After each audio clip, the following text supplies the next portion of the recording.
సరే ఇచ్చారు కదా, ఏదైనా ఒక ఇంపార్టెంట్ టాపిక్ చెప్తే అందరికీ యూస్ అవుతుంది కదా అన్న ఉద్దేశంతో. ఓకే, ఇప్పుడు జ్ఞాన నవరత్నాలు ఎంతమంది విన్నారు? సార్ చెప్పారా? అష్టదళ పద్మాలు అది చెప్పండి లేదా అమ్మ? ఎవరన్నా విన్నారు అష్టదళ పద్మాలు? లేదా? ఓకే. తిరుమలలో స్వామికి మంగళవారం రోజు అష్టదళ పాద పద్మారాధన అని జరుగుతుంది. అష్టదళాలు అంటే 8, దళము అంటే రేకులు. అష్టదళాలు అందరికీ తెలుసు, ఒక పువ్వుకి 8 రేకులు ఉంటాయి. అటువంటి 108 పుష్పాలతో స్వామికి అర్చన చేస్తారు మంగళవారం రోజు. అంటే మనం ఏమనుకుంటాము, ఏదో అదొక పద్ధతి, అది యోగులు మహర్షులు పెద్దవాళ్ళు పెట్టారు అనుకుంటాం. కానీ ప్రతి దాని వెనక ఏదో ఒక అర్థం ఉంటుంది. ఆ అర్థం ఏంటి అనేది మనం తెలుసుకోవాలి.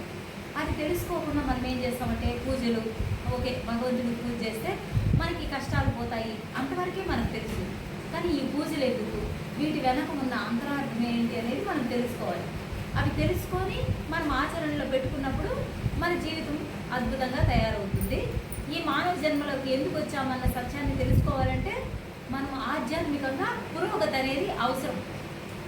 ఉత్తర గీతలో కృష్ణ పరమాత్మ పూజకోటి సమం స్తోత్రం, స్తోత్రకోటి సమం జపం, జపకోటి సమం ధ్యానం, ధ్యానకోటి సమోరయ అని చెప్పారు. అంటే 1,000 సార్లు దీపం వెలిగించి పువ్వులు పెట్టి పూజ చేస్తే ఎంత ఫలితమో, ఒక్క స్తోత్రం విష్ణు సహస్రనామం, లలిత సహస్రనామం మీకు అందరికీ తెలుసు, శివస్తోత్రం, లక్ష్మీ అష్టోత్తరాలు ఎన్నో ఉన్నాయి కదా, అది ఒక్కసారి చదివిన దాంతో సమానం. అదేవిధంగా 1,000 సార్లు స్తోత్రం చదివితే ఎంత ఫలితమో, ఒక్క జపం హరే కృష్ణ మహామంత్రం జపం చేస్తారు కదా జపమాల మీద, దానితో సమానం. అదేవిధంగా 1,000 సార్లు మాల మీద తిప్పి జపం చేస్తే ఎంత ఫలితమో, 1 గంట ధ్యానంలో అంత ఫలితం. ధ్యానకోటి సమోలయ అంటే 1,000 సార్లు ఎవరు ధ్యానం చేస్తారో వాళ్ళు ఆ పరమేశ్వరుల్లో లయమైపోతారు. అంటే మళ్ళీ జన్మలేని స్థితికి చేరుకుంటారు. ధ్యానము అంటే మీ అందరికీ తెలుసు, చేస్తూ ఉన్నారు. ధ్యానం అంటే శ్వాస మీద ధ్యాస. అంటే మనం శ్వాసని గమనించుకుంటున్నాము, మనం ధ్యానం చేస్తున్నాము అని మనం అనుకుంటున్నాము. కానీ ధ్యానంలో శ్వాసని గమనించాలి. కళ్ళు మూసుకొని ఏదో ఆలోచన చేస్తూ కూర్చుంటే అది ధ్యానం కాదు. ఆలోచనలు వస్తాయి, వాటిని గమనిస్తూ సాక్షిగా ఉండాలి. చేయగా కొంతకాలానికి ఆలోచనలన్నీ వెళ్ళిపోయి మైండ్ ఎంటీ అయిపోతుంది. ఎప్పుడైతే మన మనసు శూన్య స్థితికి చేరుతుందో అప్పుడు మాత్రమే కాస్మిక్ ఎనర్జీ మన బాడీలోకి ఎంటర్ అయ్యి మనం జన్మల నుంచి చేసిన కర్మలన్నీ క్లీన్ అయిపోతూ మన జీవితం అద్భుతంగా తయారవుతుంది. కాబట్టి మనసు పని చేయని స్థితి ధ్యాన స్థితి. అదేవిధంగా కొంతమంది నిద్రపోతూ ఉంటారు, కళ్ళు మూసుకొని గురక కూడా పెట్టేస్తూ ఉంటారు. మళ్ళీ మేము 2 గంటలు చేస్తున్నాం, రోజు 3 గంటలు చేస్తున్నాము, మాకు ఏ ఫలితం కనిపించలేదు, వాళ్ళు మాకు ఏదో హాస్టల్ మాస్టర్స్ కనిపించారన్నారు, ఆ లాభం వచ్చింది, ఈ మంచి జరిగిందని చెప్తున్నారు, మాకేమీ జరగలేదు. అంటే మీరు ఫస్ట్ కరెక్ట్గా ధ్యానం చేస్తున్నారా లేదా అనేది ఎవరికి వాళ్ళు చెక్ చేసుకోవాలి. నిద్రపోవటం ధ్యానం కాదు. అదేవిధంగా ధ్యానం చేసేటప్పుడు మనసు శూన్య స్థితిలోకి వెళ్ళినప్పుడు సైలెన్స్ అయిపోతుంది. అప్పుడు అది కూడా మనం గమనించుకోవాలా, ఎరుక అనేది మనకు ఉండాలా. అంటే కాన్షియస్గా ఏమి జరుగుతున్నా సైలెన్స్గా నిద్రలోకి, అంటే ఎటువంటి స్థితి అంటే ధ్యాన స్థితి. మనము రాత్రి మంచి నిద్రలో ఉంటాము. ఎటువంటి నిద్ర అంటే ఇప్పుడు మనం ఉన్నది జాగృత అవస్థ అంటారు. స్వప్నావస్థ అంటే నిద్రలోనే ఉంటాం కానీ అన్నీ వినిపిస్తూ ఉంటాయి, కనిపిస్తూ ఉంటాయి, అన్ని ఆలోచనలు అర్థమవుతూ ఉంటాయి, దాన్ని స్వప్న స్థితి అంటాము. అదేవిధంగా సుషుప్తి అంటారు. సుషుప్తి అంటే గాఢ నిద్ర. అబ్బా నేను అసలు ఎలా నిద్రపోయానో నాకు అసలు ఒళ్ళే తెలియలేదంటాము. అంటే మరి నీకు తెలియనప్పుడు ఎవరికి తెలుస్తూ ఉంది అంటే మన లోపల ఉన్న ఆత్మ తెలుస్తూ ఉంది. కాబట్టి మెలకువలో అటువంటి స్థితిలో ఉండడము ధ్యానము. ఇది ఫస్ట్ తెలుసుకోవాలి. ఇది చాలామందికి తెలియదు. ఫస్ట్ ధ్యానం అంటే ఏంటి అంటే మెలకువలో అంటే ఎరుకలో గాఢ నిద్రా స్థితిలో ఉండాలి. అర్థమైందమ్మా నేను చెప్పింది?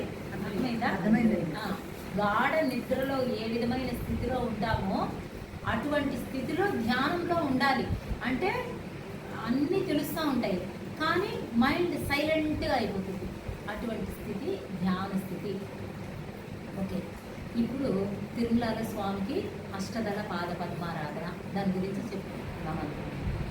అంటే అహింస ప్రథమా పుష్పం, పుష్పం ఇంద్రియ నిగ్రహం, సర్వభూత దయా పుష్పం, క్షమా పుష్పం విశేషతః, జ్ఞాన పుష్పం తపః పుష్పం, శాంతి పుష్పం తదైవ చ, సత్యం అష్టవిధం పుష్పో విష్ణు ప్రీతికరం భవేతని.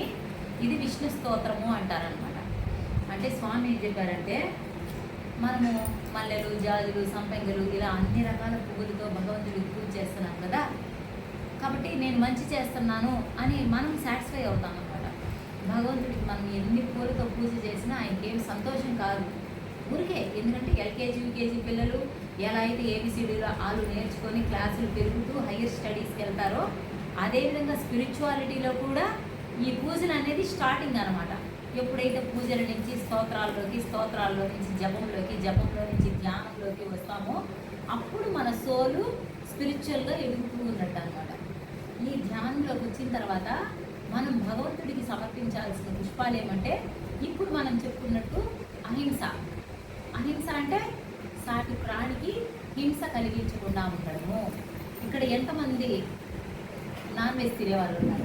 పర్లేదు, ధైర్యంగా చెప్పండి. ఎవరైనా తినే పని అయితే అందరూ తింటున్నారా? ఓకేమా.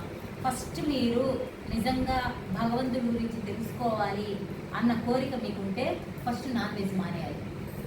నాన్ వెజ్ మానకుండా మీరు ఎన్ని పూజలు చేసినా, ఎంత జపాలు చేసినా, ఎంత ధ్యానాలు చేసినా భగవంతుడి దగ్గరికి చేరుకోలేరు. ఎందుకంటే స్వామి భగవద్గీతలో స్పష్టంగా చెప్పేశాడు.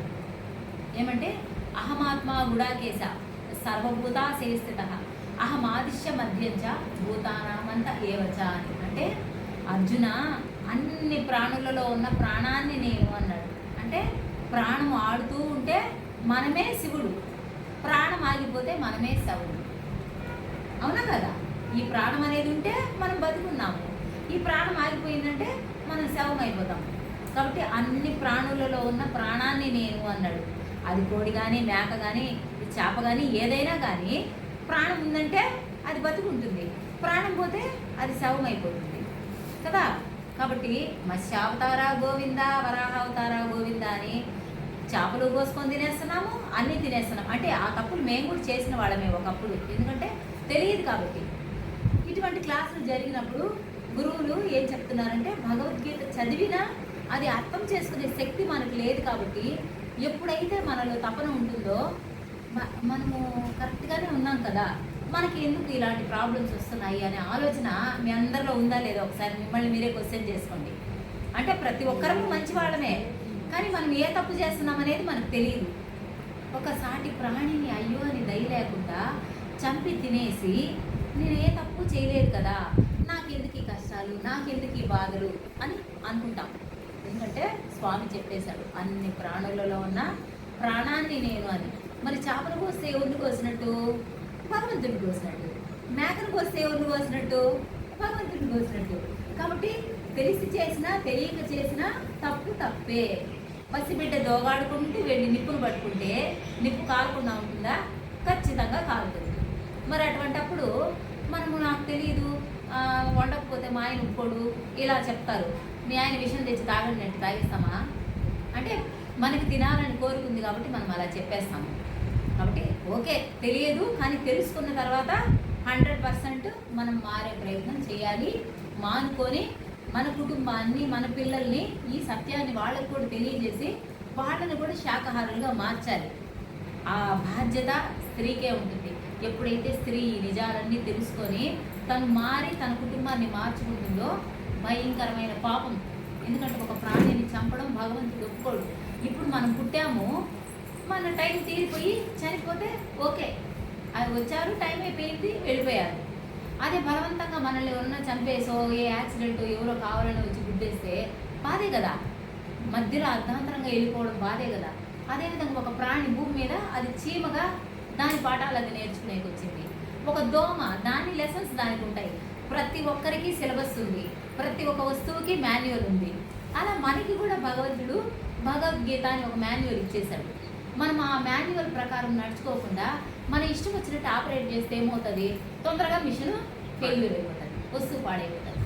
ఆ విధంగా మనం నిజాలు తెలుసుకోకుండా ఒక ప్రాణిని అయ్యో అని దయ లేకుండా చంపి తినేసి మేము చాలా మంచివాళ్ళమండి, ఎవరైనా అడిగితే మేము ఏదైనా డబ్బులు హెల్ప్ చేస్తాము, ఎవరైనా ఏదైనా కావాలంటే హాస్పిటల్కి తీసుకెళ్తాము, ఎవరికైనా పిల్లలు కొంచెం తక్కువ స్థితిలో ఉంటే వాళ్ళకి బుక్స్ కొనిస్తాము అని మనం ఏమనుకుంటాం, మనం మంచి పనులు చేస్తున్నాం కదా అని అనుకుంటాం. కానీ మనం చేసే తప్పు ఏందనేది మనకు తెలియదు. కాబట్టి స్పిరిచువాలిటీలోకి, మెడిటేషన్లోకి వచ్చామంటే ఫస్ట్ మన జీవితాలు బాగుపడాలంటే అన్ని రకాల సమస్యలు ప్రతి ఒక్కరికి ఉంటాయి. ఇక్కడ ఎవరు చెప్పాల్సిన పని లేదు, ఎందుకంటే ప్రతి ఇంటికి మట్టిపోయే, మా ఇంటికైనా ఉంటాయి, ఎవరికైనా ఉంటాయి. కాబట్టి అది ఏ విధమైన సమస్య అయినా సరే తీరిపోయి నెక్స్ట్ మన లైఫ్ ఆనందంగా ఉండాలంటే ఫస్ట్ శాకాహారము. ఇది పత్రికారు భూమి మీదకి వచ్చి చెప్పకపోయింటే ఎవ్వరికీ తెలియదు. ఆ మహానుభావుడు ఇస్కాన్లో చెప్తారు మేడం.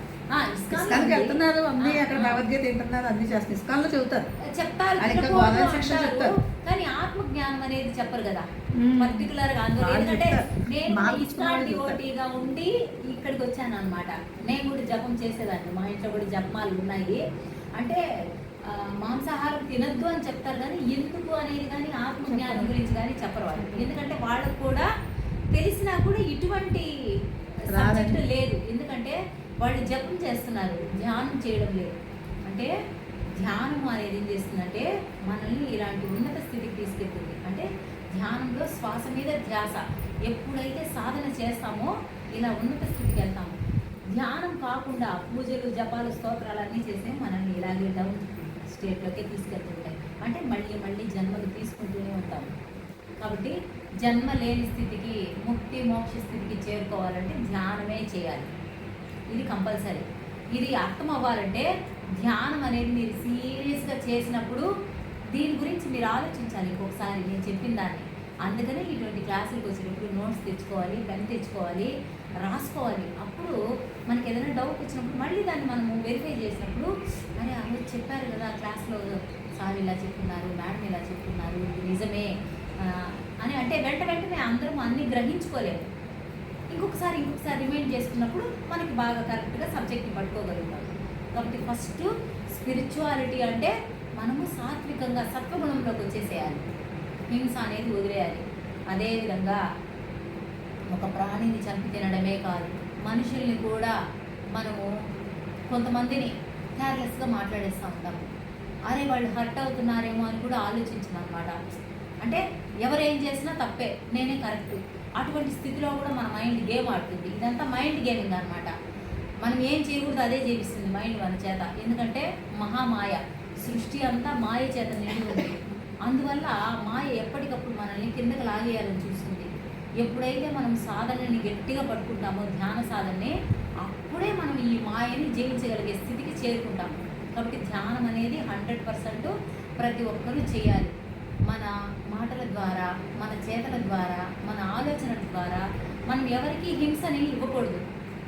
మనకి ఇష్టము మాట్లాడాలి, మనకి ఇష్టం లేదు సైలెంట్ అయిపోవాలి. కానీ మనకి నోరుందని ఇష్టం వచ్చినట్టు మాట్లాడేస్తే వాళ్ళు ఏమి చేయలేకపోయినా వాళ్ళ లోపల బాధపడ్డారంటే అది ఖచ్చితంగా మనకు తగులుతుంది. మళ్ళీ నేనేం చేయాలో నాకెందుకు, నేనేం చేయాలో నాకెందుకు అని క్వశ్చన్ మార్కులోనే జన్మలు జరిగిపోతూనే ఉంటాయి. మళ్ళీ చావడం, పుట్టడం ఇలాగే జరిగిపోతుంది. కాబట్టి ఇప్పుడు ఫస్ట్ మనము కనిపించే ఈ శరీరాలం కాదు, కనిపించని ఆత్మలము అని తెలుసుకోవాలి. ఇది తెలుసుకోవాలంటే మనకి ఈ ధ్యాన సాధన, ఈ క్లాసులు అవసరం. అర్థమవుతుందమ్మా చెప్పేది? ఓకే. కాబట్టి ఇప్పుడు మనము ఆత్మ అని అనుకున్నాం కదా, ఇప్పుడు ఈ బట్టలు తీసి రేపు వేరే బట్టలు మార్చుకుంటాం కదా. అదేవిధంగా ఈ శరీరం వదిలి ఇంకొక శరీరము, అది భగవద్గీతలో కృష్ణ పరమాత్మ అద్భుతంగా చెప్పేశారు. మళ్ళీ శరీరాలు తీసుకుంటూనే ఉంటాం. పుణ్యాలు చేస్తే ఉత్తమమైన జన్మలు, పాపాలు చేస్తే అదో జన్మలు. పాప పుణ్యాలు సమంగా ఉంటే మళ్ళీ మనిషిగా భూమి మీదకి వస్తాం. ఇలాగ జన్మలు తీసుకుంటూ మళ్ళీ చస్తూ, మళ్ళీ పుడుతూ, తల్లి గర్భంలో దూరి నరకయాతన అనుభవిస్తూ, భగవంతుడా నేనేం పాపం చేశాను, నాకెందుకు ఈ కష్టాలు తండ్రి అని 7 జన్మల్లో ఏడిస్తే సద్గురువు అంటే ఇటువంటి సత్యాన్ని చెప్పే గురువు మన జీవితంలోకి వస్తారంట. కాబట్టి పత్రికారు వచ్చారు కాబట్టి ఈ విషయాలు అందరికీ తెలుసు, కానీ లేదంటే ఎవరికీ తెలియదు. ఆ మహానుభావుడు చెప్పేశాడు. కాబట్టి ఇప్పుడు మనందరము ఆత్మలము. అదేవిధంగా ఇప్పుడు మన ఆత్మ పాప స్థితిలో నుంచి పుణ్యస్థితిలోకి, పుణ్యస్థితిలో నుంచి ముక్త స్థితిలోకి ఎదగాలంటే ఏం చేయాలంటే ఇప్పుడు మనం చెప్పుకున్నట్టు అష్టదళ పాద పద్మారాధన అనే పూజ జరుగుతుంది. అది ఏంటి అంటే అహింస చెప్పుకున్నాము. అంటే ఎవ్వరికి హింసని కలిగించకుండా ఉండడము. ఇది భగవంతుడికి సమర్పించే మొదటి పుష్పంలోని ఒక రేకు. అర్థమైందా? రోజాలు, జాజులు, మల్లెలు, సంపెంగలు ఇవన్నీ అయిపోయాయి, ముందు ముందు జన్మల్లో చేసేసాము. ఇప్పుడు మనం చేయాల్సిన ప్రథమ కర్తవ్యం ఏమంటే అహింస. ఎవ్వరిని మన మాటల వల్ల మన చేతల వల్ల బాధ కలిగించకూడదు. మనకి నచ్చితే మాట్లాడాలి, నచ్చలేదు సైలెంట్ అయిపోవాలి. ఎవరిని ఏమీ అనకూడదు. ఫస్ట్ ఇది గుర్తుపెట్టుకోండి. అహింస ప్రథమ పుష్పం. పుష్పం ఇంద్రియ నిగ్రహం. ఇంద్రియ నిగ్రహం అంటే మీ అందరికీ తెలుసు. ఏమి తినకూడదో అదే తినమంటుంది మాయ. ఇప్పుడు అనుకున్నాం కదా, అందరూ నాన్ వెజ్ తింటున్నాము, తప్పు అని ఇప్పుడు తెలుసుకున్నాము. ఇంట్లో వాళ్ళు చేయకపోతే ఎట్లా అంటారు? వాళ్ళకన్నా ముందు మనకే నాలుక చెప్తా ఉంటుంది అనమాట. మిరియాల పొడి బాగా వేయి, ఉప్పు దండిగా వేయి, కొత్తిమీర దండిగా వేయి, బాగా టేస్టీగా ఉంటుంది, కొంచెం మెత్తగా ఉడకపెట్టండి, కొంచెం బాగా డీప్ ఫ్రై చేయండి. ఇలా వాళ్ళకన్నా ముందు మన మనసు చెప్తా ఉంటుంది. చెప్తే చెప్పినావు ఆపు చాలు, కానీ ఇన్ని రోజులు తిన్నాము ఇంకా మాకు వద్దు అని మీ మైండ్ని మీరు కంట్రోల్ చేయగలిగితే మీరు ఇంద్రియ నిగ్రహాన్ని సాధించినట్టు. ఏం కాదే కానీ చెప్పేవాళ్ళు చెప్తా ఉంటారు, తినేద్దాం అనుకుంటే మళ్ళీ ఇంకెన్నో జన్మలు వెళ్ళి వెనక్కి పడిపోవాలి. లేదు వాళ్ళు చెప్పింది కరెక్టే, భగవద్గీతలో ఇది నిజమే అనేది మీరు అర్థం చేసుకొని నేను తినను అని మీరు నిర్ణయించుకుంటే, అంటే ఇప్పుడు మీరు విన్నారు, ఇంట్లో వాళ్ళకి తెలియదు కాబట్టి వాళ్ళు ఒప్పుకోరు, మొండి చేస్తారు. వాళ్ళకు కూడా అర్థమయ్యేంత ఓపికతో చెప్పగలగాలి. చెప్పి ఇప్పుడు కాకపోయినా ఏదో ఒక టైంకి వాళ్ళు కూడా మారుతారు. ఫస్ట్ మనం మారాలి, అది ఇంపార్టెంట్. కాబట్టి ఇంద్రియ నిగ్రహం అంటే ఏది తినాలో అవే తినాలి, ఏవి మాట్లాడాలో అవే మాట్లాడాలి, ఏవి ఆలోచించాలో అవే ఆలోచించాలి, ఏవి చేయాలో అవే చేయాలి. చేతులు ఉందని ఇష్టం వచ్చినట్టు చేసేయడము, నోరు ఉందని ఇష్టం వచ్చినట్టు మాట్లాడేయడము, ఆలోచనలు కూడా కొన్నిసార్లు అనుకుంటా ఉంటాం అనమాట. వాళ్ళట్ అయిపోను, వీళ్ళట్ అయిపోను, అంటే కోపంలో మనం ఏం చేస్తున్నామో మనకే తెలియదు. కాబట్టి ఇంద్రియ నిగ్రహం అంటే ఎవ్వరి గురించి కూడా చెడుగా ఆలోచించకూడదు. చెడ్డవాడు కూడా అరే వీళ్ళు ఇంత మంచివాళ్ళు కదా, మనం ఎందుకు ఇలా చేస్తున్నాము, మనం ఇలా చేయకూడదు అని చెడ్డవాళ్ళు కూడా మంచివాళ్ళుగా మారిపోయే విధంగా మన ప్రయత్నంతో మనమే మార్చుకోవాలి. అందుకే భూదేవంత సహనము ఓర్పు ఏంటంటే ఇదే. కాబట్టి మన ఇంద్రియాలని మనం నిగ్రహించుకొని మనము అదుపులో ఉంచుకొని మాట్లాడకూడదు అనుకుంటే మాట్లాడకుండా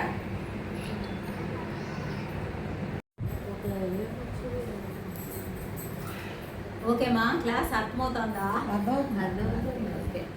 నెక్స్ట్ మనం ఇప్పుడు చెప్పుకున్నట్టు అష్టదళ పద్మాల్లో అహింస చెప్పుకున్నాము, ఇంద్రియ నిగ్రహం చెప్పుకున్నాము. ఓకేనా? అహింస ప్రథమ పుష్పం. పుష్పం ఇంద్రియ నిగ్రహం. సర్వభూత దయా పుష్పం అంటే అన్ని ప్రాణుల మీద దయ కలిగి ఉండాలి. మనం ఏం చేస్తాము, మన ఇంటికి పని మనిషి వస్తూ ఉంది, ఏదో మనతో పాటు వాళ్ళకి భోజనం పెడుతున్నాము, మనం మంచివాళ్ళము అని మనం అనుకుంటాము. కానీ మనం ఏం చేస్తూ ఉంటాము, కొన్ని తప్పులు చేస్తూ ఉంటాము. అది తప్పు అనే విషయం మనకి తెలియదు. ఏంటంటే పాలు చిక్కగా పొయ్యి మీద పెడతాము, మంచిగా కాంచుకొని మనకి ఇష్టమైన కాఫీ, టీ, హార్లిక్స్, బోర్న్విటా మనకి ఏది ఇష్టమో అది వేసుకుంటాము. దయచేసి ఇక్కడ అందరూ మంచివాళ్లే, కానీ కొన్ని తప్పులు మనకు తెలియకుండా మనం ఏం చేస్తున్నాం అనేది మనం చెక్ చేసుకునే దానికోసం చెప్పుకోవడమే, కానీ ఇది ఇక్కడ ఎవరిని తప్పు పట్టడం కాదమ్మా. ఓకేనా? మనం ఏం చేస్తాము, మనకైతే చిక్కగా మంచిగా పెట్టుకుంటాము, పనివాడికి వెళ్ళినప్పుడు మళ్ళీ దాంట్లో కొన్ని నీళ్లు పోసేస్తాం. ఆ తప్పులు చేసేవాళ్ళు ఉన్నారా లేదా? అది తప్పు. ఎందుకంటే భగవంతుడు అన్ని ప్రాణులలో ఉన్న ప్రాణాన్ని నేను అన్నాడు. అంటే అందరినీ నన్ను నేను ఎలా ప్రేమించుకుంటానో అందరినీ కూడా అలా ప్రేమించగలగాలి. అప్పుడే భగవంతుడు మనల్ని మెచ్చేది. కానీ అంత ఈజీ ఏం కాదు. ఏదో దేవుడు మనల్ని మెచ్చేసి ఆయనలో మనల్ని ఐక్యం చేసుకోవాలంటే అంత ఈజీనా? కనీసం అక్కడ ఆ బిల్డింగ్లో నుంచి ఇక్కడికి రావాలంటే ఎంత కష్టపడి ఉంటాము, చెప్పులు వేసుకొని గొడుగు ఎత్తుకొని ఎంతో జాగ్రత్తగా అడుగులు వేసుకొని, మరి ఇక్కడి నుంచి ఇక్కడికి రావాలంటే ఇంత జాగ్రత్త అవసరమైతే మరి సత్యలోకంలో ఉన్న భగవంతుడిని మనం చేరుకోవాలంటే అంత ఈజీనా? అంటే మనం ఎన్నో నేర్చుకొని ఎన్నో మార్చుకోవాలి. అంటే మనల్ని మనమే చెక్ చేసుకోవాలి, మనం ఎక్కడ తప్పు చేస్తున్నాము అని. ఇలాంటి చిన్న చిన్న పొరపాట్లు చాలా ఉంటాయి, అవి ఎవరికి వాళ్ళకే అర్థమవుతుంది. అదేవిధంగా గిన్నెలు పని మనిషి రాలేదనుకో, జాగ్రత్తగా 1, 2 ఈ గ్లాసే వాడతాము, ఈ గిన్నె వాడతాము, ఈ స్పూనే సరిపోతుందిలే అని 1, 2 వాటితోనే మేనేజ్ చేసేస్తాము. పనమ్మ వేస్తామంటే గిన్నెలు అన్నీ వేసేస్తాము, వేసాయి అని కదా. ఈ గిన్నె నుంచి ఆ గిన్నెలోకి, ఆ గిన్నె నుంచి ఈ గిన్నెలోకి 4 గిన్నెలు మార్చేసి వాళ్ళు వచ్చేటప్పుడు ఏమి జీర్ణిస్తున్నాం కానీ నిలబెడితే వెయ్యి కడగనీలే అనుకుంటాం. కానీ వాళ్ళకి జరక్క వస్తున్నారు మన ఇంటికి, వాళ్ళు కూడా మన లాంటి మనుషులే, పోనీ కొంచెం వీలైనంత వరకు జాగ్రత్తగా వాడుతున్నాము అనేది. అంటే ఇది తప్పనేది మనకు తెలియదు, ఇది కూడా తప్పే. అంటే భగవంతుడు ప్రతి క్షణము ప్లస్ మైనస్ అని మనము చేసే మంచి, మనము చేసే చెడ్డ ఎప్పటికప్పుడు మనకి లెక్కలు క్యాలిక్యులేషన్ జరిగిపోతూనే ఉంటుంది. అదే చిత్రగుప్తుడు రాసే చిట్టాపట్టా అనేది. కానీ అవి మనకు తెలియక మనం మంచివాళ్ళము అని మనం ముసిగేసేసుకొని నేను చాలా మంచిదాన్ని, నాకెందుకు ప్రాబ్లమ్స్, ఇది మనం చేసేది. కాబట్టి దయ. ఒక కుక్క అంత అన్నం పెట్టాలి, ఒక పిల్లి అంత అన్నం పెట్టాలి. ఎవ్వరు కుక్కలు పిల్లులు రాణిస్తే ఇంటి ముందు గలీజ్ చేసేస్తుంది, పిల్లల్ని కరుస్తుంది అంటే మనమే అనుకుంటాం ఎందుకు కరుస్తుంది పిల్లల్ని. వాటిల్ని కూడా మన పిల్లల్ని ఎలా ప్రేమిస్తున్నామో అలా ప్రేమగా దానికి అంత అన్నం పెడితే అది ఎందుకు కరుస్తుంది. మన వెనకే తోక తిప్పుకుంటా ఆ మేడ ముందు తిరుగుతూ ఉంటుంది కుక్క, అలా తిరుగుతాయి. మనము వాటికి అంత ఏమి పెట్టకుండా హై హై హై అనేసి తరిమేస్తే అవి ఏం చేస్తాయి, ఆకలికి ఏం చేయాలో అర్థం కాక పిచ్చెక్కేసి ఎవరు కనిపిస్తే మనకు గడిచేస్తాయి. కాబట్టి తప్పు ఎవరిది, ఇప్పుడు కుక్కదా మందా చూసారా. మరి మనకు తెలుసా, మనం ఏమనుకుంటాము, ఈ కుక్కలు వస్తే గలీజ్ చేసేస్తాయి, దాన్ని తరివేయండి ఈ ఆలోచనలోనే ఉంటాము. ప్రకృతిలో ఏవి ఉంటే మంచి జరుగుతుందో భగవంతుడు అవే సృష్టించాడు. అది మనం అర్థం చేసుకోకుండా మనం ప్రకృతిని తప్పుపడుతూ కుక్క తప్పు, పిల్లి తప్పు, కాకి తప్పు, చీమ తప్పు, దోమ తప్పు, చీమలు వచ్చినాయి స్ప్రే కొట్టేసాయి, దోమలు వచ్చినాయి బ్యాట్ పెట్టి, కుక్కలు వచ్చినాయి తరిమేసాయి, పిల్లి వచ్చింది అన్ని డోర్లు వేసేయి, కోతి రాకూడదు, ఏమీ రాకూడదు, నేను ఒక్కదాన్ని కూర్చోండాలా, మళ్ళీ ఏం చేయాలో అర్థం కాదు కదా. కాబట్టి సాటి ప్రాణి మీద అయ్యో అని దయతో అంత అన్నం పెట్టాలి. అదేవిధంగా ప్రతిరోజు పైన మన టెర్రస్ ఏం గలీజ్ అయిపోదు, అన్ని ధాన్యము, సద్దలు, జొన్నలు, బియ్యము ఏమో మిద్దిపైన లేదు, మన ఇంట్లో మిగిలిపోయిన అన్నము తీసుకెళ్ళి మిద్దిపైన వేసి అన్ని నీళ్లు పెట్టామంటే ఎన్నో పిట్టలు పక్షులు తాగి అయ్యో ఎవరో మా ఆకలి తీర్చినారు, వాళ్ళు చల్లగా ఉండాలి, వాళ్ళ కుటుంబం చల్లగా ఉండాలి అని అవి కూడా మనల్ని బ్లెస్ చేస్తాయి. మనము వాటిల్లో అసలు ఒక క్యాలిక్యులేషన్లోకే తీసుకోము కదా. కాబట్టి ఇటువంటి తప్పులు మనలో ఎవరికి ఉన్నాయో అవి మనమే చెక్ చేసుకొని రెక్టిఫై చేసుకొని ఈ రోజు నుంచే అంత అన్నము వంట చేసేటప్పుడు ఒక పిడికెడు బియ్యం ఎక్కువ వేసి అంత అన్నము అన్ని నీళ్లు తీసుకెళ్ళి మన డాబా మీద పెడితే అవి మనల్ని మన పిల్లల్ని చల్లగా ఉండాలని ఆశీర్వదిస్తాయి. కాబట్టి సర్వభూత దయాపుష్పం అంటే అన్ని ప్రాణుల పట్ల అయ్యో అని దయ కలిగి ఉండాలి. ఓకేనమ్మా. ఇది భగవంతుడికి సమర్పించే ఇంకొక పుష్పంలోని ఇంకొక రేఖ అనమాట. సర్వభూత దయాపుష్పం, క్షమా పుష్పం విశేషత. క్షమ అంటే ఎవరైనా తప్పు చేశారు తెలిస్తే ఎవరు తప్పు చేయరు కదా, మనమైనా కూడా నడుస్తూ ఉంటాము, ఏదో బై మిస్టేక్ జరుగుతుంది, కావాలనే చేయము. కానీ కొంతమంది చేయాలని తప్పు చేసే వాళ్ళే ఉంటారు, ఎందుకంటే వాళ్ళకి అది తప్పు అని తెలియదు కాబట్టి. అని దొంగతనం చేస్తే తీసుకెళ్ళి మనల్ని జైల్లో వేస్తారు కదా అని తెలిస్తే వాడు ఎందుకు వస్తాడు, వాడికి తెలుసు. అయినా వాడి పరిస్థితి కష్టపడి పని చేసేది ఇష్టం లేదు, ఈజీగా బతికేయాలని. పోనీ వాడు ఈజీగా వచ్చి ఇంట్లోకి తీసుకెళ్తాడా, ఎవరు లేనప్పుడు చూడాలి, చీకటి అవ్వాలి, ఆ తలుపు శబ్దం రాకుండా పగలు కొట్టాలి. వాడు ఎంత ట్రైన్ అవ్వాలి చూడండి, ఆ తలుపుకి శబ్దం రాకుండా, కిటికీ శబ్దం రాకుండా వాడు ఇన్ని ప్రాక్టీస్ చేయాలి. అదేదో కష్టపడి పని చేసుకొని బతికితే ఇవన్నీ లేదు కదా అనేది వాడికి తెలుసా.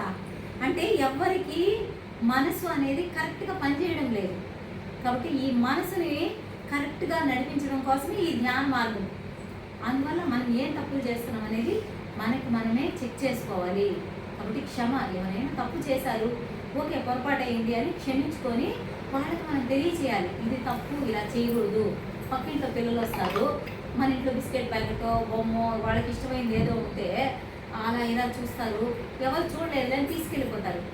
మనం ఏం చేయాలి, పోనీలే మన పిల్లలైనా కూడా తప్పులు పొరపాట్లు చేస్తారు అని ఇంకొకసారి పిలిచి నాన్న ఇలా చేయకూడదుమా, ఏంటి బిస్కెట్ కావాలా, ఎప్పుడైనా కావాలంటే నన్ను అడుగు నేను ఇస్తాను అని చెప్పాలి. కానీ అప్పుడే పోయి మీ పిల్లలు చూసినారా, మీ పిల్లలు చూసినారా, మా ఇంటికి తీసుకెళ్ళిపోయినారు, మీ పిల్లల్ని మీరు కరెక్ట్గా పెంచలేదు అని ఇంకొక తల్లిని నిందించేసి వాళ్ళ మనసుకు అన్నిటికీ దుఃఖపెట్టేసి మేమేం చేయలేదు, వాళ్ళు చెడ్డోళ్ళు అని మనమే చెప్పేస్తాం. మన పిల్లల్ని అయితే ఒక విధంగా చూస్తాము, ఇంకొకరి పిల్లల్ని అయితే ఇంకొక విధంగా చూస్తాము. అదే తప్పు మన బిడ్డ చేస్తే ఏమంటాము, మా వాడికి ఏం తెలియదండి, వాళ్ళే చూసి అంటే కూడా మా వాడికి ఏం తెలియదండి, పొరపాటు అయిందండి అంటామే కానీ మన బిడ్డనైతే ఏమి అనం. అదే పక్కన పిల్లలనైతే మీ వాళ్ళు ఇలాంటి వాళ్ళు అలాంటి వాళ్ళు మీరు సరిగ్గా పెంచలేదు అని ఇన్ని అనేస్తాము, ఇంత దానికి ఇంత అనేస్తాము, పాపాలు మూట కట్టుకొని కుప్పలుగా మేము మంచి వాళ్ళము అని ట్యాగ్ వేసుకుంటాం.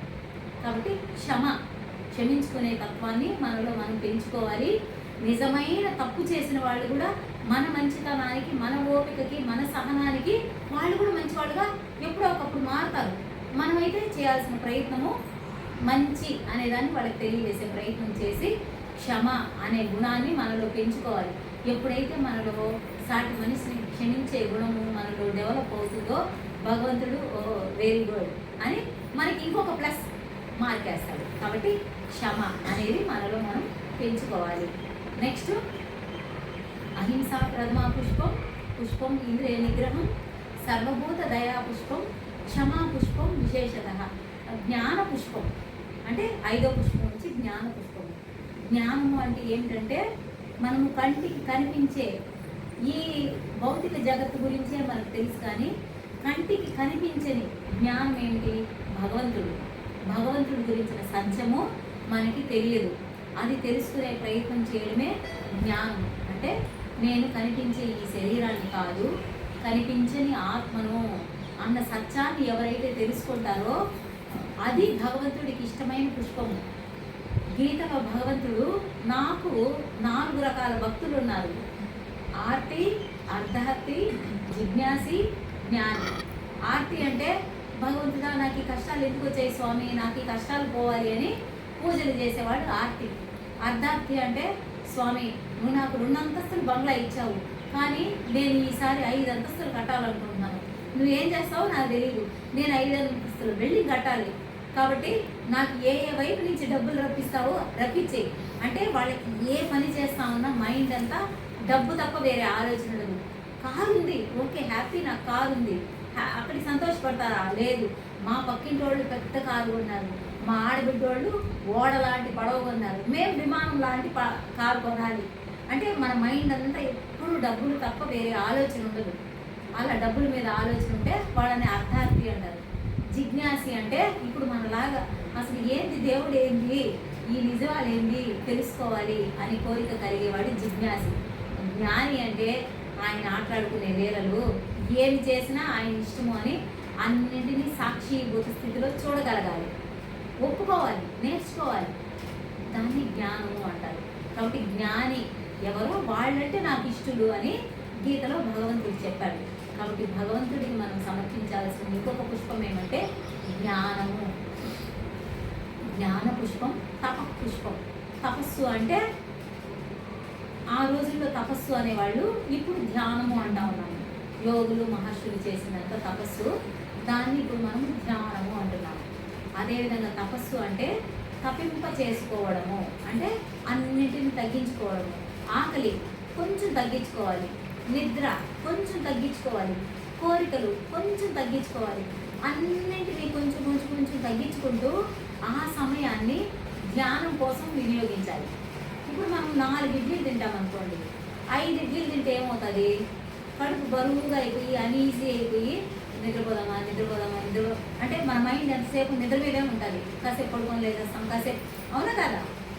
అదే 4 ఇడ్లీ తినేది 3 ఇడ్లీ తినండి, కొంచెం తేలిగ్గా, కొంచెం మైండ్ రిలాక్స్డ్గా ఉంటుంది. నెక్స్ట్ ఏం చేద్దామని కొంచెం ఆలోచిస్తుంది. అప్పుడు కూర్చొని కళ్ళు మూసుకొని ధ్యానం చేస్తే ఆ ధ్యానం అనేది కరెక్ట్గా చేయగలుగుతాము. కాబట్టి ధ్యాన మార్గంలోకి వచ్చిన వాళ్ళు ఆకలి తగ్గించుకోవాలి, నిద్రను తగ్గించుకోవాలి, ఆలోచనలు తగ్గించుకోవాలి, కోరికలు తగ్గించుకోవాలి. అన్నింటినీ తగ్గించుకుంటూ ఆ సమయాన్ని మనం ధ్యానం మీద కేటాయించాలి. అప్పుడు భగవంతుడికి మనం సమర్పించే ఇంకొక పుష్పం అది పుష్పం. నెక్స్ట్ శాంతి పుష్పం. శాంతిగా ఎవరుంటారో వాళ్ళంటేనే భగవంతుడికి ఇష్టం. భూమాత ఎంగిలి వస్తాము, కాలుతో తంతాము, గడ్డపాలు పెట్టి లోడేస్తాము, ప్రొక్లైనర్లు జేసీబీలు తెచ్చి లోపలికి లోడేసి పెద్ద పెద్ద పునాదులు వేసేస్తాము. అయినా మేమన్నా అంటా ఉందా మనల్ని? అన్నింటినీ సహిస్తుంది, భరిస్తుంది. అంటే భూదేవంత సహనంతో, అంటే మేము ఉండాలంటే ఉండాలి. అదే ప్రకృతి పెట్టే పరీక్ష. తాగేసి వచ్చే వాళ్ళు ఉన్నారు, జుట్టుబట్టి కొట్టే వాళ్ళు ఉన్నారు, ఇంటికి తెచ్చి డబ్బులు ఇయ్యని వాళ్ళు ఉన్నారు. అంటే మనం అందరము ఒక స్థాయిలో ఉన్నాం కాబట్టి అటువంటివి మనకి లేవు. భగవంతుడు మనల్ని చల్లగా చూస్తూ ఉన్నాడు. కానీ సమాజంలో అంతకన్నా ఘోరమైన పరిస్థితిలో ఆ పూటకి తినేదానికి తిండి లేని వాళ్ళు, కట్టుకొని బట్టలు లేని వాళ్ళు, ఇంకా ఎన్నో రకాలు ఉన్నారు. ఆ విషయాలన్నీ మీకు తెలుసు. కాబట్టి ఎప్పుడైతే మనము భగవంతుడు నన్ను మంచిగా చూస్తూ ఉన్నాడు, నాకు అన్నీ ఇచ్చాడు అని ఎప్పుడైతే మనకు ఉన్న వాటితో మనం పూర్తిగా బతుకుతామో అప్పుడు మన జీవితం శాంతిగా ఉంటుంది. ఎప్పుడైతే మనము ఇది లేదు, అది లేదు, అది కావాలి, ఇది కావాలి అని మనకు మనమే ఉన్న వాటిని వదిలేసి లేని వాటి వెంట పడ్డామంటే జీవితము అశాంతిగా తయారవుతుంది. మనకు మనమే అశాంతిని సృష్టించుకున్న వాళ్ళం అవుతాం. కాబట్టి మన జీవితం శాంతిగా ఉండాలంటే అది మన చేతిలోనే ఉంది. ఇప్పుడు నేను 10 రూపాయలు బిస్కెట్ ప్యాకెటే కొనుక్కున్నాను, ఓకే దేవుడు నాకు ఇది ఇచ్చాడు, ఇది లేని వాళ్ళు కూడా ఎంతోమంది ఉన్నారు కదా అని నేను తృప్తిగా పడితే భగవంతుడు ఓకే ఈసారి 100 రూపాయలు ఇస్తాను అని ఆయన ఇస్తాడు. నాకు 10 రూపాయలు ఏముంది, నాకు 10 రూపాయలు బిస్కెట్ ప్యాకెటే, నాకు 100 రూపాయలు బిస్కెట్ ప్యాకెట్ తీసుకోవాలి అని మన మైండ్ ఎప్పుడు లేని దానికోసం పరుగులు తీసిందనుకో ఉన్నదాన్ని ఎంజాయ్ చేయలేము, లేనిదట్టు మనకు రాదు. దాంతో జీవితం అశాంతిగా తయారైపోతుంది. కాబట్టి ఎప్పుడైతే కూడా మనం ఏం అర్థం చేసుకోవాలంటే మనకి ప్రస్తుతం ఏమి ఇచ్చాడో భగవంతుడు వాటితో మనం శాంతిగా ఉండేది నేర్చుకోవాలి. అదేవిధంగా ఇంట్లో కూడా చాలామంది మనం ఆడవాళ్ళం కాబట్టి ఓపెన్గా మాట్లాడుకోవాలి. మా అత్తగారు మంచివాళ్ళు కాదనో, మా తోటికోడలు మంచివాడు కాదనో, ఎవరో ఒకరి మీద నేను ఒక్కటే మంచి, అందరూ చెడ్డే. ఎందుకంటే మన మైండ్ అలా ఫిక్స్ అయిపోయింది. అందువల్ల వాళ్ళు నిజంగా మనకి చెడ్డగానే కనిపిస్తారు. అదేవిధంగా మనం ఎప్పుడైతే అర్థం చేసుకొని క్షమించుకొని ఓకే వాళ్ళు మన లాంటి మనుషులే, వాళ్ళకి అర్థం చేసుకునే శక్తి లేదు, అర్థం చేసుకునే శక్తిని భగవంతుడు నాకు ఇచ్చాడు, నేను వాళ్ళని ప్రేమిస్తాను, నేను వాళ్ళకి ప్రేమను పంచుతానని మనల్ని తిట్టే వాళ్ళతో కూడా మనము ఏమత్తమ్మా చెప్పండి మీకేం కావాలా, ఏమ్మా మీకేం కావాలా అని మనం అందరినీ ప్రేమతో చూడగలిగినప్పుడు వాళ్ళు కూడా నిజంగా మంచి వాళ్ళుగా ఖచ్చితంగా మారుతారు, ఏదో ఒక టైంకి మారుతారు. కాబట్టి మనము శాంతిగా ఉండడం నేర్చుకోవాలి, ప్రాక్టీస్ చేయాలి. ఇక్కడమ్మా శాంతి పుష్పం, ఎవరు శాంతిగా ఉంటారో వారు పుష్పంలోని ఇంకొక రేటుని భగవంతుడికి సమర్పించినట్టు. మనం 100 రూపాయలు సంపంగిలు, 200 రూపాయలు చామంచులు అని తీసుకెళ్ళి భగవంతుడికి సమర్పించిన దానివల్ల ఆయన ఏమీ సంతోషపడడు. అది ఎల్కేజీ పాఠాలు, పుష్పాలు పెట్టి పూజలు చేయడము, ఇటువంటివి నేర్చుకొని మార్చుకున్నప్పుడు అప్పుడు భగవంతుడు సంతోషపడతాడు. కాబట్టి శాంతి పుష్పం తదైవచ అంటే మనం ఎప్పుడు శాంతిగా ఉండాలి. ప్రకృతి మనకి ఎప్పటికప్పుడు పరీక్షలు పెడుతుంది. మనకి కోపం వచ్చే సిచ్యువేషన్సే మన చుట్టూ జరుగుతూ ఉంటాయి. అప్పుడు మనము సరే ఓకే అని భూమాత ఏ విధంగా అయితే అన్నింటినీ ఓర్చుకొని ఆమె అనుకుంటే ఒక క్షణం ఇలా బద్దలైపోయి అందరినీ లోపలికి లాగేసుకుంటారు. కానీ లాగేసుకుంటా ఉందా ప్రకృతి వైపరీత్యాలు. ఎప్పుడైతే మనం తప్పులు పాపాలు చేస్తామో ఆ ప్రకృతి మాతకి ఎప్పుడైతే కోపం వస్తుందో అటువంటి టైంలో మాత్రమే ఎవరెవరిని లోపలికి లాగేసుకోవాలో ఇది మనకు తెలియదు. కాబట్టి అక్కడ జరిగింది ఇక్కడ జరిగింది అంటాము. ఎవరి లెక్కలు తీసేయాలి అని భగవంతుడు నిర్ణయించుకుంటాడో అక్కడ మాత్రమే ఇటువంటి ప్రకృతి వైపరీత్యాలు జరిగి వాళ్ళని లెక్క తీసేస్తూ ఉంటుంది. కాబట్టి మనము శాంతిగా ఉండడం, భూమాత అంత ఓర్పు సహనంతో ఉండడం నేర్చుకోవాలి, మార్చుకోవాలి. నెక్స్ట్ శాంతి పుష్పం తగ్గ సత్యం అష్టవిధం పుష్పం అంటే సత్యము. ఎవరైతే సత్యాన్ని పట్టుకుంటారో వాళ్ళే నాకు ఇష్టమైన వాళ్ళు అని భగవద్గీతలో పరమాత్మ చెప్పారు. సత్యము, సత్యం అంటే ఏంటి? భగవంతుడు ఒకడే సత్యము. అప్పుడు ఇప్పుడు ఎప్పటికీ ఉండేవాడు భగవంతుడే. ఇప్పుడు ఇంకా పెద్ద బంగ్లాలు కట్టారు, ఇవన్నీ ఎప్పటికీ ఉంటాయా? ఒక 100 సంవత్సరాలకో 200 సంవత్సరాలకో ఖచ్చితంగా డెమాలిష్ చేసేయాల్సిందే. అది ఎంత పెద్ద బంగ్లాలన్నా కానీ, రాజుల కోటలైనా కానీ, ఏవైనా కానీ, పదవులు కానీ, ఆస్తులు కానీ, బంగ్లాలు కానీ, అవి ఏవైనా కానీ ఒకప్పుడు ఉంటాయి, ఒకప్పుడు ఉండవు. కాబట్టి ఉండి లేకుండా పోయేటి నిజాలు, ఎప్పటికీ ఉండేది సత్యము. కాబట్టి సత్యం అంటే భగవంతుడు ఒకడే సత్యము, అది తెలుసుకోవాలి. అది తెలుసుకున్నప్పుడు మనం దేనికి టెన్షన్ పడము. దేవుడు ఒకడే నిజము, ఇదంతా అబద్ధము, దేనికి మనం గొడవ చేయాలి, దేనికి మనం టెన్షన్ పడాలి అని ఎప్పుడైతే కూల్గా ఉంటామో ఫస్ట్ జబ్బులు కూడా ఉండవు. ఈ టెన్షన్లు పడడం వల్లే జబ్బులన్నీ కూడా. కాబట్టి దేనికి టెన్షన్ పడకూడదు. దేవుడు ఒకడే నిజము, దేవుడు ఉన్నాడు. భగవద్గీతలో కృష్ణ పరమాత్మ స్పష్టంగా చెప్పేశాడు. అనన్యాశ్చింత ఎంతో మాం ఏ జన పరిపాసతే తేషాం నిత్యాభియుక్తానం యోగక్షేమం వహామ్యహం అని. అంటే మీకు దిక్కు తెలియని చింతలు బాధలు ఉన్నా కూడా అన్నింటినీ పక్కన పెట్టేసి కాసేపు కూర్చొని నువ్వు ధ్యానించి నీ యోగక్షేమాలు నేను చూస్తాను. యోగము అంటే ఆధ్యాత్మికంగా మన ఎదుగుదల, క్షేమము అంటే ఈ భౌతిక జగత్తులో మనకేం కావాలో మనము అడిగినవి భగవంతుడు మనకివ్వడు. మనకి ఏది మంచిదో అదే ఇస్తాడు.